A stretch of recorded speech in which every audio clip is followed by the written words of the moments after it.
কয়েকদিন আগে বাংলা একাডেমির না কোন যে শিল্পকলা একাডেমির একজন দায়িত্ব পেয়েছে একটা নাস্তিক সৈয়দ জামিল আহমেদ। এই লোকটা আল্লাহর কোরআনে কারিমের পর্দা একটা ফরজ বিধান বলছে 2024 সালে পর্দা মেয়েদের দরকার নেই। ওয়াজ মাহফিল তাফসীর মাহফিলের কাউন্টার হিসেবে গান বাজনার আয়োজন করো। জীবন দিয়ে যারা আবু সাইদের মতো, মুগ্ধ ভাইয়ের মতো, রায়হানের মতো, রফিকের মতো, ইয়ামিনের মতো আল্লাহ রাসূলকে বিশ্বাস করা মানুষগুলো যারা জীবন দিয়ে এই দেশটাকে স্বাধীন করে আমাদেরকে দিয়ে গেল, এই স্বাধীন দেশ কয়েকদিনের ভেতরে এমন মানুষকে দায়িত্ব দিলেন যে আল্লাহর ফরজ বিধান পর্দায় মানে না। আমরা ইমিডিয়েটলি এই লোকটার পদত্যাগ দাবি করছি। আমাদের আওয়াজ হয়তো পর্যন্ত যাবে না, কিন্তু আরশ পর্যন্ত চলে গেছে। কারণ বিধানটা কার? পর্দা করা লাগবে মেয়েদের, এই বিধানটা হামজার। আরো জোরে বলেন। সৈয়দ জামিল আহমেদকে আমি ব্যক্তিগতভাবে ঘৃণা করছি এই কারণে, কারণ কোরআনের বিরুদ্ধে, আল্লাহর বিরুদ্ধে। আর আল্লাহ বিরোধী কোন লোক আমরা এই ৯৬% মুসলমানের দেশে দেখতে চাই না। এর পদত্যাগ দাবি করেন কারা কারা দেখে? লিল্লাহি তাকবীর।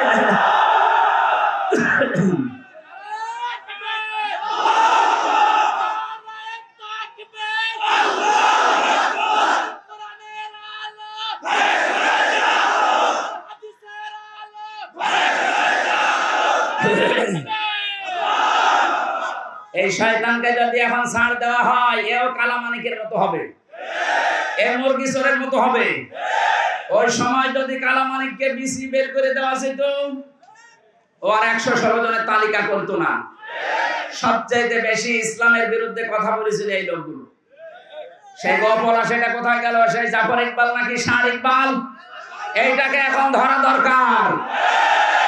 আলেমদের ফাঁসি চেয়েছিল। কথা বলেন না কেন? এটা নির্ভেজাল শয়তান এগুলো।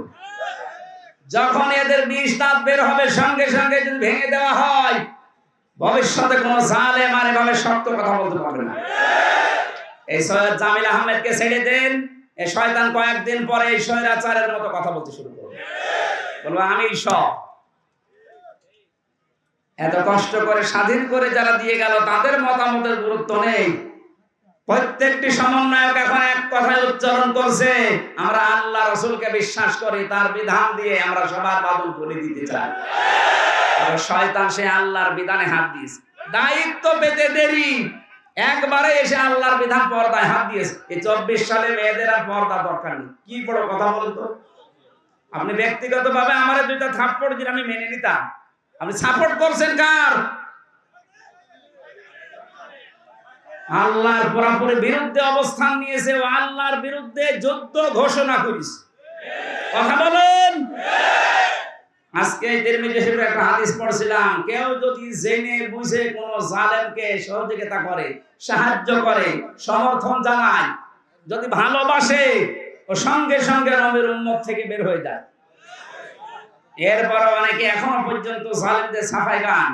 আমরা আহ্বান জানাচ্ছি, আনাছে কানাছে যে জালেম গুলো আছে, ডক্টর ইউনূস কালকে কতগুলো তালিকা দিয়েছে দেখেননি?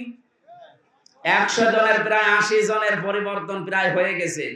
বাকি ২০ জন যারা আছে, এগুলো আমরা আর চাই না, কারণ এগুলো এই গণহত্যার সাথে সবগুলো দায়ী। ওর একা জীবনও সাহস হতো না। এই শয়তানগুলোকে নিয়ে যা করেছে, পৃথিবীর ইতিহাস পাল্টিয়ে ফেলেছে। বাইরে যাদের ঈমান নেই, যারা অন্য ধর্মের, তারা পর্যন্ত রিপোর্ট পেশ করছে যে ১২০০ কতজন গণহত্যার শিকার।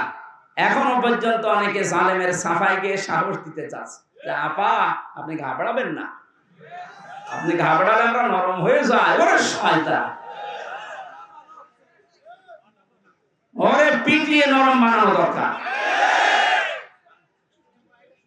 ইয়ামেন ভাইকে পুলিশের গাড়ি থেকে, ওখান থেকে, এখনো জীবিত ছিল, নড়াচড়া করছিল, ওখান থেকে ফেলে দিয়ে পা লেগেছিল গাড়ির চাকার সাথে, মনে হচ্ছে কুকুরের বাচ্চা টেনে নিয়ে যাচ্ছে। এরপরও আপনার মানুষ কিচ্ছু হয়নি মনে করেন। আয়না ঘরের ভেতর থেকে যারা বের হয়ে তাদের করুণ কাহিনী শোনালো, আপনি কি মনে করছেন মিথ্যা কথা? আমি নিচে তো ছিলাম, আমি দেখেছি মাটির নিচে যে ঘর, ওখানে থাকা যায়? আজান হয় কখন, আজানও শুনতে দিত না। আমি তো 4 ওয়াক্ত নামাজ আন্দাজে পড়েছি, কিছু জানি না যে কখন আজান হয় কখন দিন হয়। 11 ঘন্টা আমার টাঙ্গিয়ে রেখেছিল, কিচ্ছু জানি না, আন্দাজে। চোখ কালো কাপড় দিয়ে বেঁধে, পেছনে হাত বেঁধে, পায়ে ডান্ডা বেড়ি লাগিয়ে, মাথায় দড়ি দিয়ে 1-2 ঘন্টা করে 11 ঘন্টা। দুপুরবেলা নিয়ে গেছে 2টায়, রাত 11:30টায় নিয়ে এসেছে। 1টা-2টা দিন হলে তো এরকম হয়। রিমান্ডে যতদিন রেখেছে এরকম কষ্ট দিয়েছে। আমার আসার সময় বলেছে, বাইরে যে যদি কিছু বলেন, এখানে যা দেখে গেলেন আপনারা কিন্তু ফেলে দেব। এই জন্য তো কিছু বলতে পারতাম না। এখন যে ফেলে দেবে সেই পড়ে গেছে। বিশেষ করে আমার এই কাউন্টার টেররিজমের আসাদুজ্জামান, এই গোপালী, এই লোকটা আমার ধরার পরে আমার বাবার কাছ থেকে বলেছে 50টা মামলা দেব আপনার ছেলেকে। আমার বাবা বলেছে, মামলা তোর একটাও নেই। বলছে, মামলা আমরা বানাবো, কালকের ভেতরে আপনি 10 লাখ টাকা দেবেন। আমার বাবা গ্রাম্য মানুষ, জমি জায়গা যেখানে যা ছিল ধার কর্জ করে সঙ্গে সঙ্গে 8 লাখ টাকা দিয়েছে। মনে করেছে যে রিমান্ডে মারবে না, ও শয়তানটা কি মানুষ নাকি? টাকাও নিয়েছে, মাছ ধরেও করেছে, মামলাও দিয়েছে। কত বড় বেঈমান বলেন তো।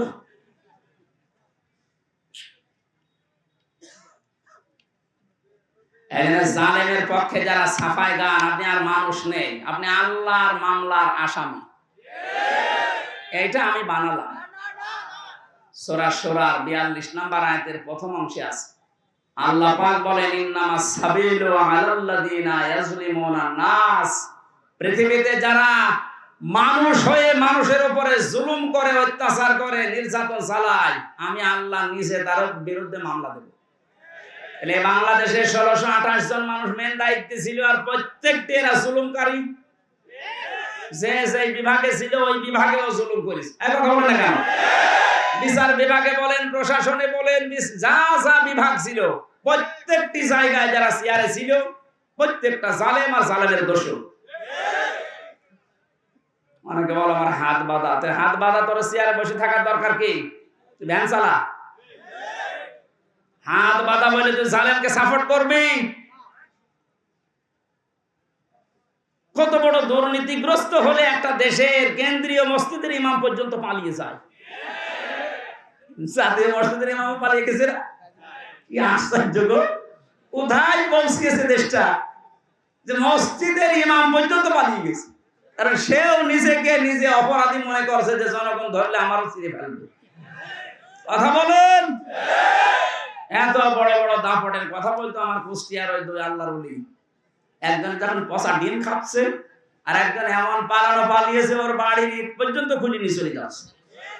এই যে আমার সাক্ষী, আমার কুষ্টিয়ার দায়িত্ব ছিল এই লোকটা, আপনাদের এখানে বাড়ি। আসার সময় বলছিল যে ওখানকার যে কয়েকজনের নাম বললো, একটাও তো ও মানুষের কাতারে পড়ে না। আমি নামগুলো নাই বললাম। এই মানুষগুলোর জন্য দায়িত্ব পালন করতে পারেন। এত নিকৃষ্ট চরিত্র এদের। এজন্য নিজে নিজে ভালো আমল করছে, নিজে ভালো থাকছে, এইরকম যারা মনে করছেন, আমি তাদেরকে এই সূরা আরাফের 83 নম্বর আয়াতটা শোনালাম। হযরত লূত নবীর স্ত্রীর চরিত্র ভালো ছিল, তার চরিত্র খারাপ না, কিন্তু সে তলে তলে চরিত্রহীনদেরকে সাপোর্ট করত। বলেন, একটা নবীর স্ত্রী নিজে খারাপ না, নিজে চরিত্রহীনা না, কিন্তু চরিত্রহীন মানুষদেরকে তলে তলে সাপোর্ট করার কারণে আল্লাহ তাকে যদি জাহান্নামে দেয়, আপনাকে দেবে 1 আর 2। উনি মনে করেছেন আমি নামাজ পড়ি, রোজা রাখি, আমার এত বড় দাড়ি, আমার বউ পর্দায় থাকে, তাতে কি হয়েছে? আপনি সাপোর্ট করেন কাকে? কথা বলেন। আশা করছে আপনার শুভ বুদ্ধির উদয় হবে। আমার বংশের 100 জনের প্রায় 98 জন এ জালেমের সদস্য ছিল। ওদের সেকেন্ড নবী ছিল আল্লাহর ওলি গোপালগঞ্জের। ওরা নবীকে তো বিশ্বাস করতো যে নবী মুহাম্মদুর রাসূলুল্লাহ আছে একজন, কিন্তু আরেকজন নবী আছে। আমি একবার রংপুরের গাইবান্ধা মাহফিলে এসেছিলাম 16 সালের দিকে। একটা ছেলেকে বাড়িতে ভাত খাওয়ার সময় জিজ্ঞাসা করছে, ইংলিশ মিডিয়ামে পড়ে, যাই তোমার নাম কি? নামও বলেছে উল্টা পাল্টা নাম, বাংলা ইংরেজি মিলিয়ে। জিজ্ঞাসা করলাম কালেমা বলতে পারো? মুখস্থ নেই। মুখস্থ নেই মানে আমাদের নবীর নাম কি? এরশাদ। হ্যাঁ, উনি তো রাস্তাঘাট বানায়, তার মানে রাস্তাঘাট বানিয়েছে এলাকায় এরশাদ সাহেব, ও মনে করে ওটা মনে হয় নবী। আমার বংশের লোকের চরিত্র এরকম ছিল। নবী একজন আছে মুহাম্মদ রাসূলুল্লাহ, কিন্তু ওরা সেকেন্ড নবী হিসাবে মনে করতে এইরকম শক্ত গোড়া। কিন্তু আগস্টের 5 তারিখের 1টার সময় যখন আল্লাহর ওলি চলে গেছে পালিয়ে, ওরা বিকাল 5টা বাজতে বাজতে তখন মোবাইলে কল দিয়ে বলছে, বাবাজি আমরা সব এখন জামাত ইসলামী করি। হ্যাঁ, এখন জামাত ইসলাম। তারপরও যাই ফিরে এসেছে, ওয়েলকাম, ধন্যবাদ। ওরা যা করেছে বুঝে করুক না বুঝে করুক, আল্লাহ যেন ওদের মাফ করে দেয়। আর ওদের মতো এ দেশে আনাচে কানাচে আরো যারা আছেন, আপনি মনে করছেন আবার জালেমরা সংগঠিত হবে, অত ভাত দুধ দিয়ে খাই না। সময় শেষ হয়ে গেছে, আপনারা মরণের গড়া গড়া নিয়ে আসার আগে ফিরে আসেন। জালেমদের তো দুনিয়াও শেষ, আখিরাতও শেষ। কথা বলেন এখন, দুনিয়া এখন আর রাস্তায় বের হতে পারবে? মামুনুল হক কয়েকদিন আগে বলে না যে জালেমদের তালিকা করে করে মরে মরে টাঙিয়ে দেন, যেন কিয়ামতের আগে দেশে ঢুকতে না পারে। এমন যেমন দেখলেই পিটিয়ে মানুষ মেরে ফেলছে। জেনাইদাতে এক জালেমকে পিটিয়ে মেরে রাস্তার ওখানে উলঙ্গ করে টাঙিয়ে রেখেছে। শেষ পর্যন্ত মহিলারা যখন দেখছে যে না জিনিসপত্র সব দেখা যাচ্ছে, তাড়াতাড়ি করে ওখানে নামিয়ে কবর দিয়েছে। কি করবো, ছাতা ওকে দেখার মতো এত বড় হারামি।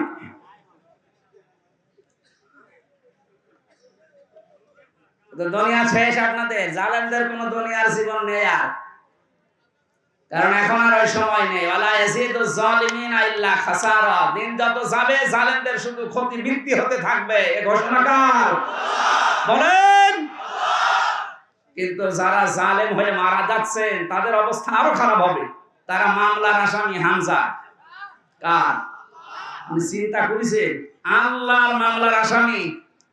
বাদী যত শক্ত হয় মামলা তত কঠিন হয়। আমার মামলার বাদী যেহেতু রাষ্ট্র ছিল, এই জন্য মামলার জামিন হতো না। অথচ এই মামলায় অনেকে 1.5 মাস 2 মাস পরে বের হয়ে চলে গেছে, আমার 3 বছরও জামিন নেই। তার মানে আমার মামলার বাদী সলিমউদ্দিন কলিমউদ্দিন না, একেবারে সে যাই হোক। তো কিয়ামতের দিন যিনি নিজে বিচার করবেন, নিজে রায় দেবেন, নিজে বাদী, বলেন তো আপনার মাপ পাওয়ার কোনো সম্ভাবনা আছে? আমার মতো খালাস পাবেন? আপনি আল্লাহর মামলার আসামি, লিখে নিয়ে যান, আপনি জাহান্নামী। এই জন্য আপনার চরিত্র ভালো, কিন্তু আমার মানুষকে সাপোর্ট করেন, তার চরিত্র ভালো না, আপনি ওর জন্য আপনার কপাল পড়বে। আল্লাহ আমাদেরকে শুধু ইয়াসিন সূরা পড়লে 10 খতম কোরআন শরীফের সওয়াব হয়। এর ভেতরে 83টা শিক্ষা আছে। এগুলো আমাদের প্র্যাকটিক্যাল লাইফে থাকা লাগবে। কথা বলেন ঠিক কিনা? আল্লাহ আমাদেরকে ইয়াসিন থেকে যে শিক্ষাগুলো দিতে চান, এটা আমাদের বাস্তব জীবনে প্রতিপালন করার তৌফিক দিন। আমিন।